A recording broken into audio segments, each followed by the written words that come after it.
Nithyananda Paramashivoham.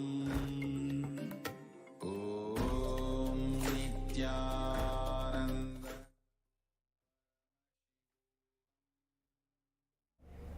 Yes. Now let us verify our answers now. So here is the image which has been projected for all of you, which is typically a coffee table outlook.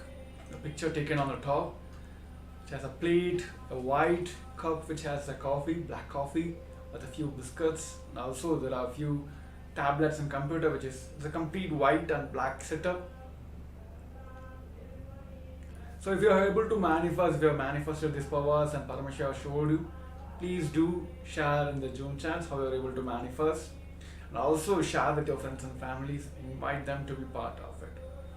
Many of you may know, heard that or remember that the person, or you might have remembered the scene today morning, or you missed having coffee, or the feeling with which you experienced now during this power manifestations might be the same as how you have your morning coffee. Somewhere Paramashiva will start revealing these answers to you and you start manifesting the power of third eye. So the main key is just complete surrender at his feet and enjoying all the Leela he is playing with us. So that is the one key point for all of us to manifest the powers of Paramashiva. By doing all this, you will just simply understand you are one with him. So yes, that's wonderful. So we come to the end of this segment. So now we'll be moving on to the next segment. Yes. So in the previous segments, we have understood about the completion with the past, how we are still holding on to our past, and what are the powerful cognition, the way, the powerful step for all of us to get rid of our past. So now, all of us, we have also written what are the things we want to manifest in our life. So now let us pave the way for rewriting our future. What are the powerful cognitions? What are the ways? What has to be done inside us to manifest the future what we want? So in this segment, we're going to first understand and hear from the Supreme Pontiff of Hinduism of the science of rewriting our future. And we also will be followed by, we're going to have a session. We're going to pen down the action points, the steps to manifest our future. So I request all the participants to come to the space of listening. We're going to have a short video clip where Supreme Pontiff of Hinduism himself is sharing the science behind the rewriting your future. Yes.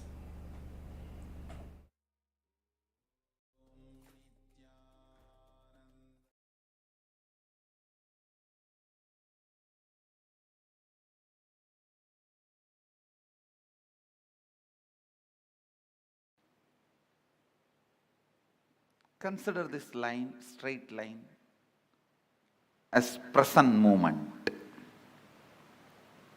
Now, every thought happens between past and future. Please listen. Actually, from morning I am giving you different truths about time.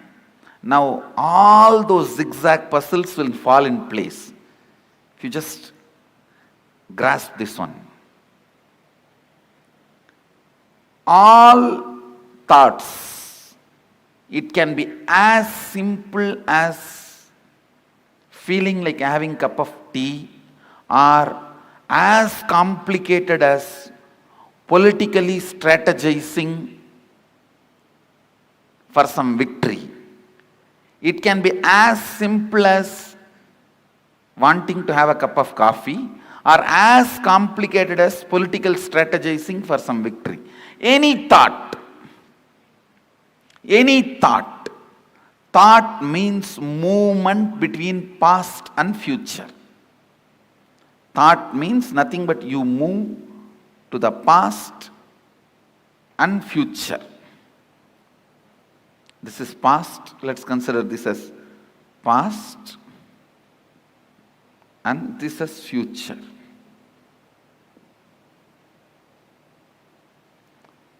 The center moment, present. where the present meets the past and future, that moment is now. This is that now. Present.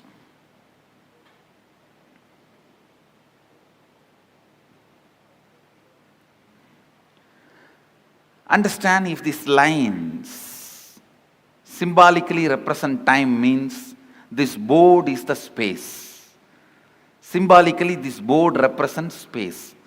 On space only the whole time happens. Space is the most subtlest matter on which the play of time happens.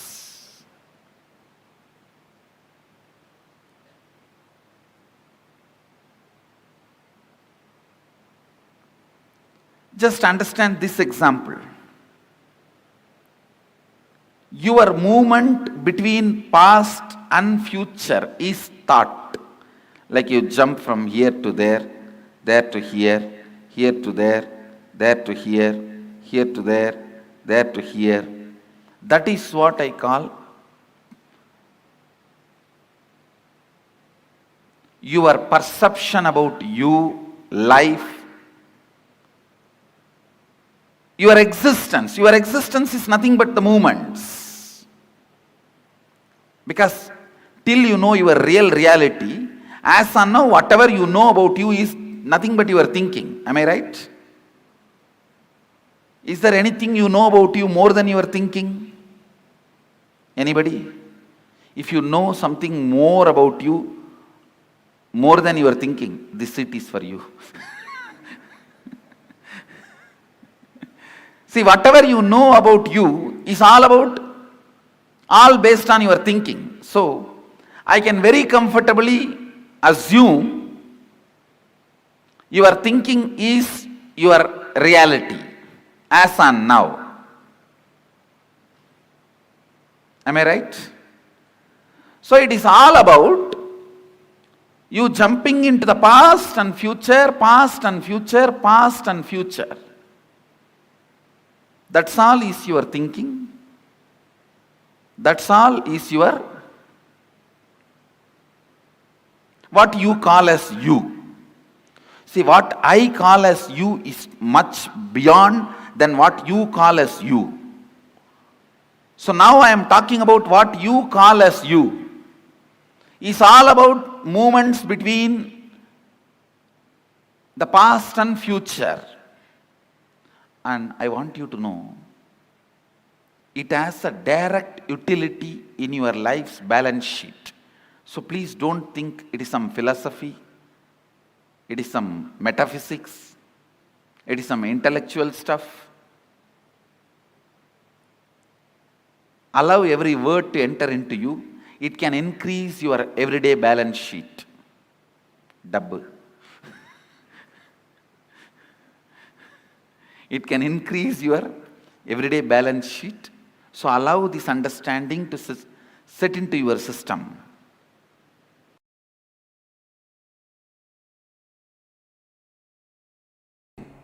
Listen. Your will can never be against the will of the cosmos. Your will can never be against the will of the planets. Your will can never be against the will of the universe. Because you have not willed, planets continue to do their allotted responsibility. If you will, they always come to you. Listen, in 3 ways they come to you. If you are praying, they come to you as God. If you are declaring, they come to you for negotiation table. If you are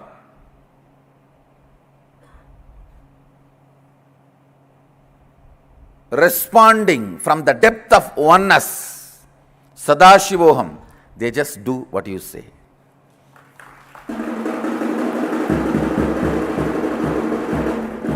Understand please understand the will which you have.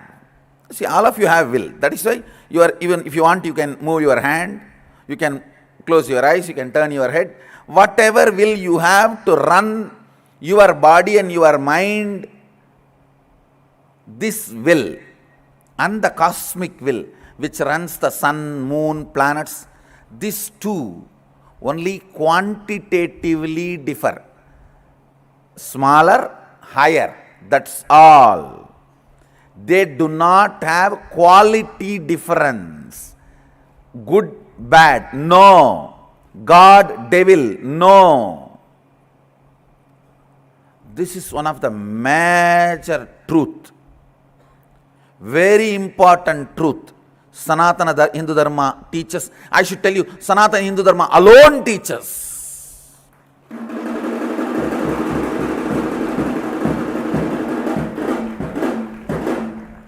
Whole Upanishad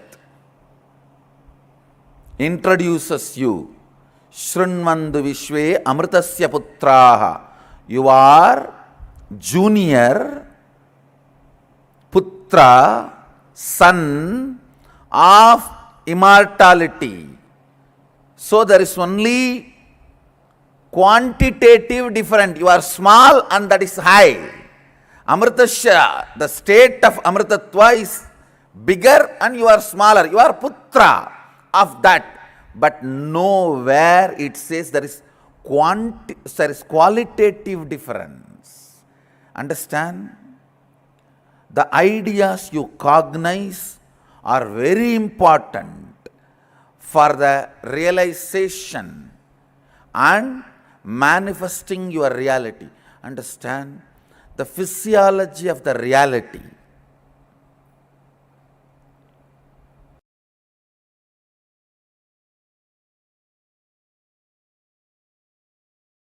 Put all your plans into Paramashiva's plane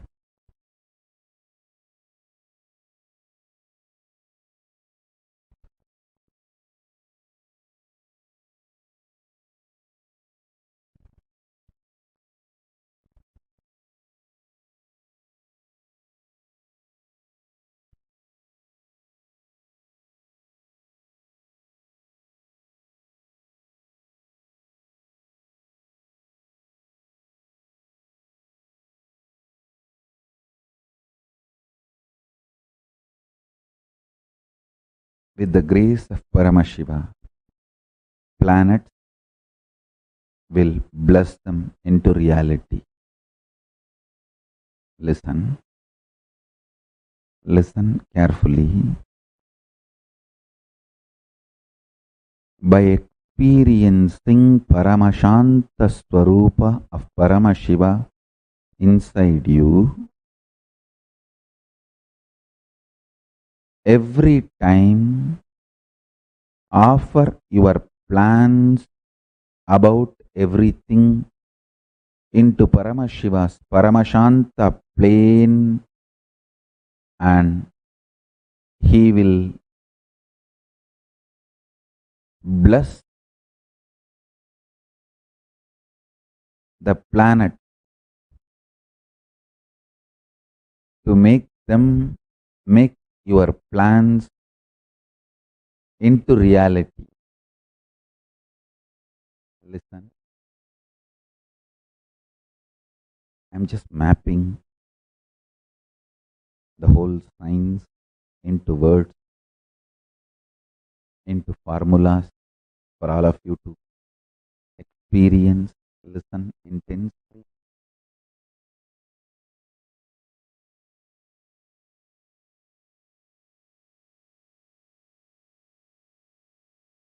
Your plans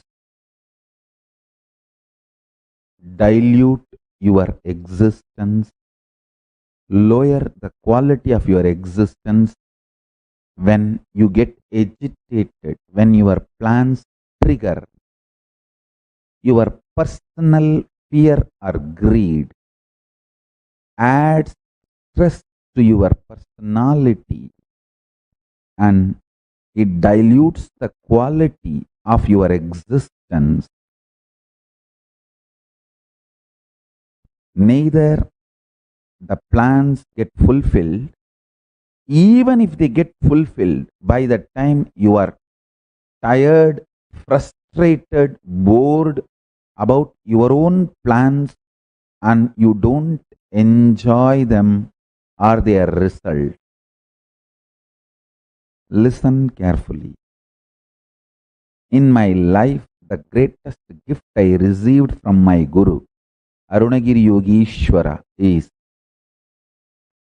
before even I started developing personality, he made me realize I am the manifestation of a principle. Every plan I have is the plan of that principle. So, every plan, the cosmic principle becomes stronger in me, that made the plans blessed by the planets, and planets made my plans into reality. Understand? Whenever you realize your plans are aligned with the cosmic plane, with the cosmic principles, Paramashiva passes your plans. He signs approved.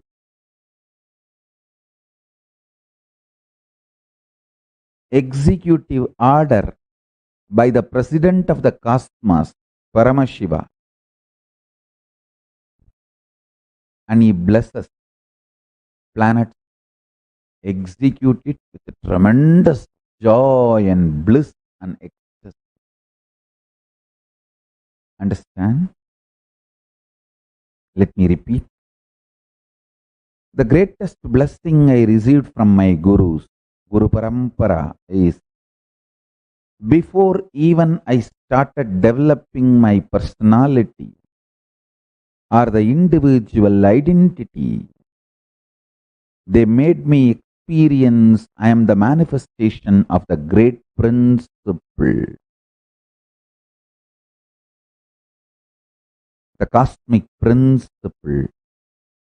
Because I realized that,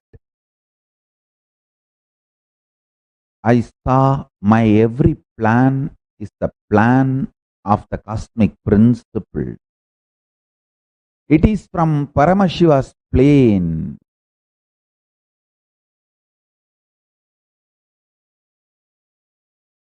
Simply, planets manifest them.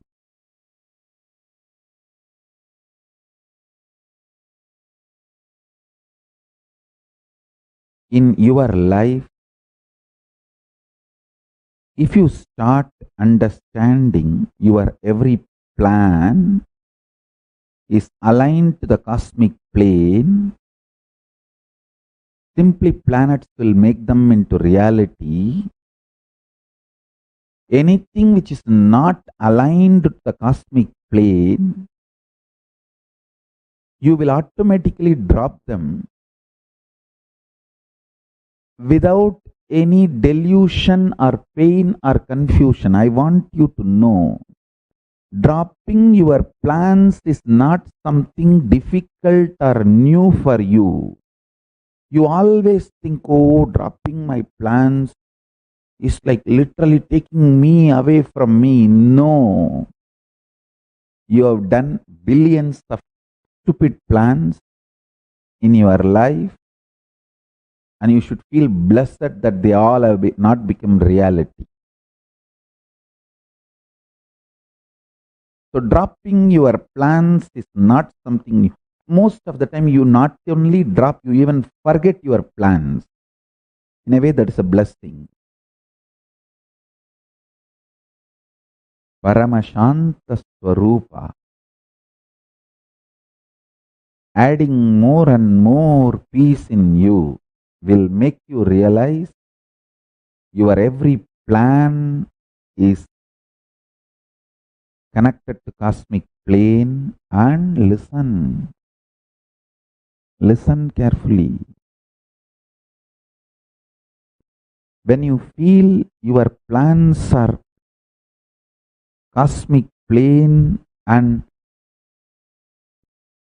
planets are making that into reality, you will gain the confidence to surrender your whole individuality and personality to Paramashiva and realize you are the manifestation of the cosmic principle Paramashiva, not any separate personality or individuality. That is the ultimate vacation. That is what I call reaching Kailasa once for all. I just know I don't have separate personality, identity or individuality.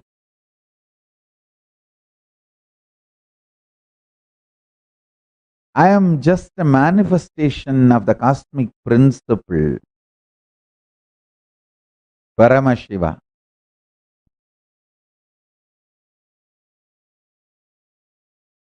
Absolutely confident of my existence, my plans, my plane, and my planet.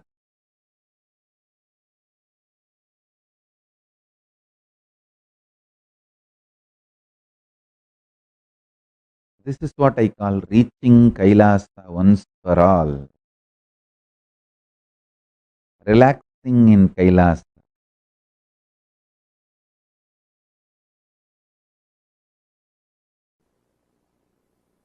The most precious thing you have is your consciousness, life.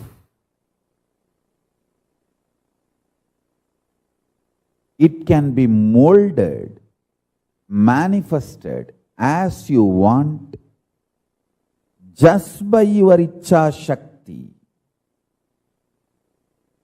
You need Kriya Shakti only to enjoy it, not to manifest it. Listen. What you want can be manifested just by your sheer Ichcha Shakti. Your Kriya Shakti, action power is required only to celebrate it, enjoy it. Let me explain more clearly, more straight. Listen.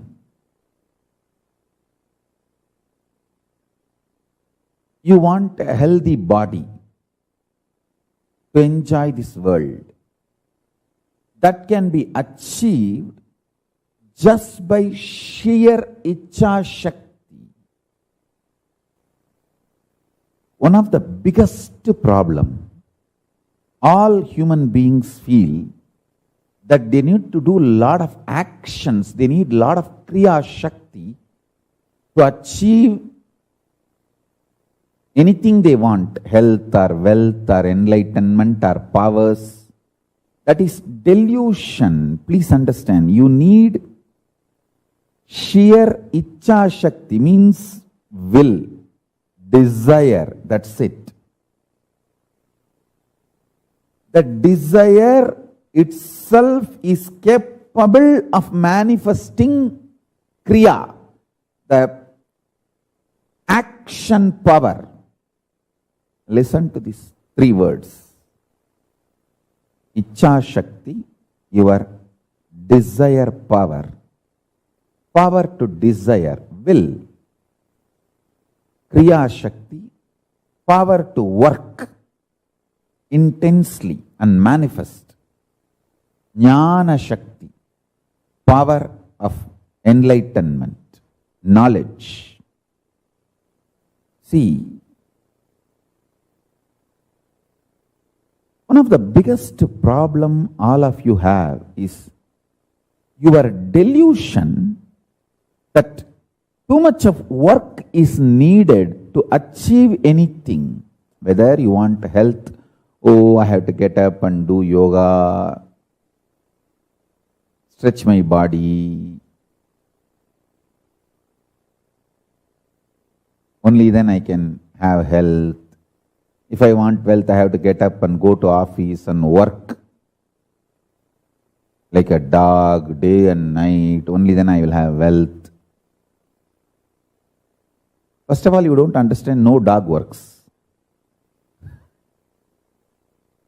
Anyhow, listen. It is actually delusion. Please listen.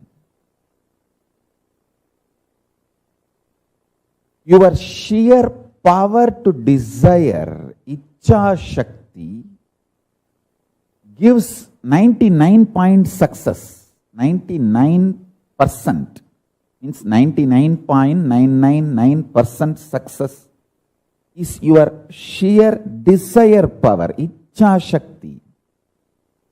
Your Kriya, the action power needed is too small, too small. Listen intensely. At least all my disciples listen. When you are terrorized, you will see only frightening negativity all around you. You will lose trust on everything, on Guru, on life, even on yourself. When you fall in love, even your stupid, cheating girlfriend, cheating boyfriend will look like a god.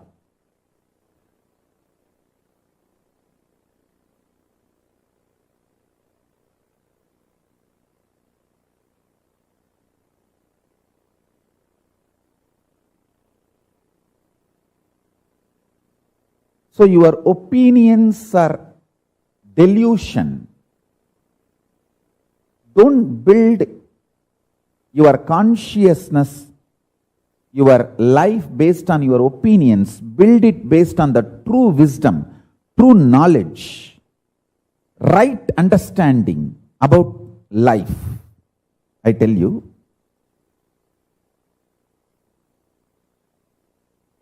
listen carefully.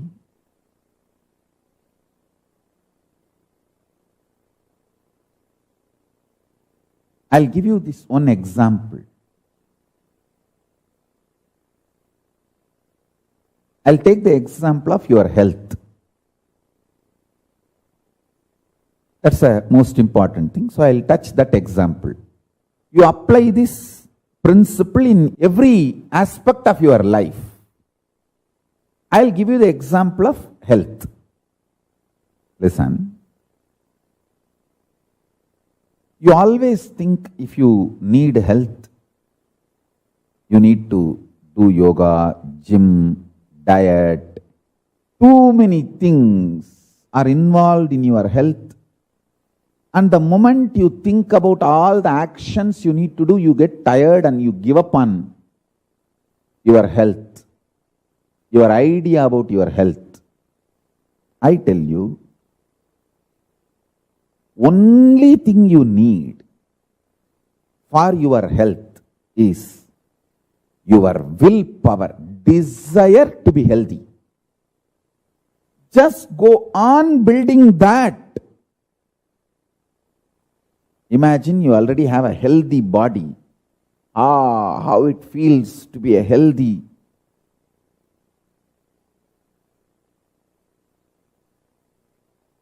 Beautiful, shining, glowing, happy, youthful, energetic body. I tell you, if the life is infused into your life, consciousness, if life is infused into your consciousness in the form of Icha Shakti, desire, 99.999% of the work is done. Your actions are needed only to enjoy what you want through that healthy body. See, I am not disrespecting Kriya Shakti. Listen carefully. I am not disrespecting Kriya Shakti. I am only saying your delusion about Kriya Shakti puts you in tiredness, boredom, frustration, life negativity. That is what is wrong.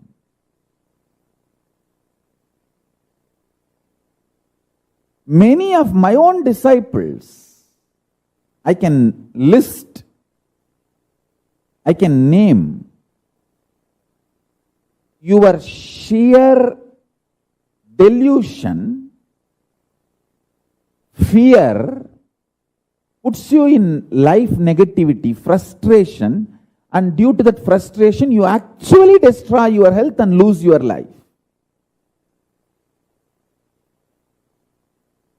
I tell you,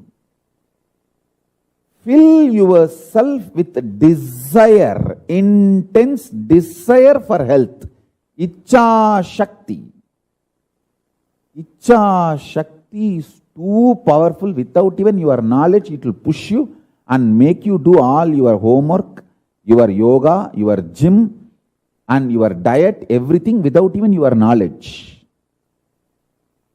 If you are constantly thinking about, oh, I have to do this, I have to do that, to keep myself healthy, one day you will go to gym and do some 10 biceps and find out 10 minutes workout, and then you'll see, oh, whether my biceps have become big. You'll be going on checking. Listen carefully. If you infuse Icha Shakti,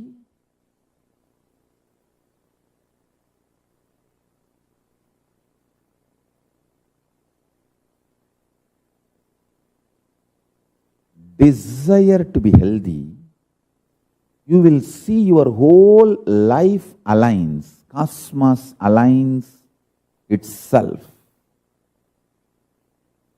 beautifully.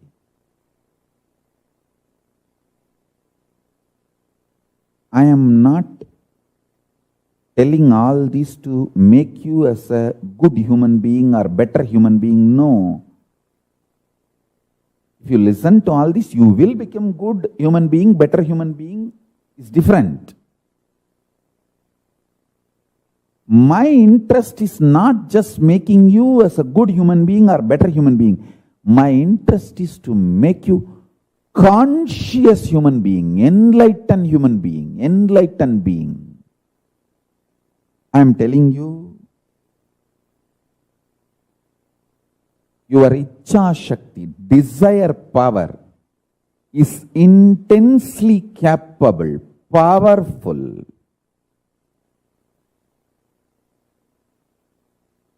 to manifest whatever you want. Your Kriya Shakti is needed only to enjoy what you want.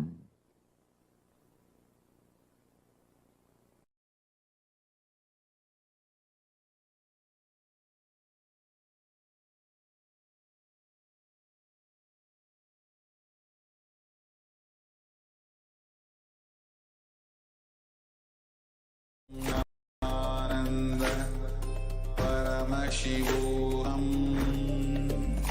Om Nithyananda. Paramashivoham. Yes. So all of us have heard this wonderful science, a truth from the Supreme Pontiff of Hinduism, how we can rewrite our future.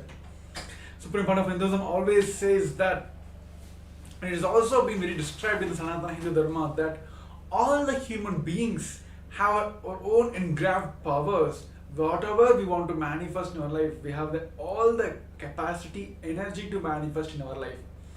And of course, God, Paramashivoham himself, doesn't send the human beings as a beggars to the planet Earth. He's not a sadist. So he has manifested, he is sent as a manifestation of himself. So there are three ways. If you have the will, planet will always respond to you. The cosmos will always respond to you. There are three ways. See, if you are just praying, of course the God will come, like the Paramashivoham himself will come and he will please you whatever you are asking for. The second way, that whenever, if you are declaring,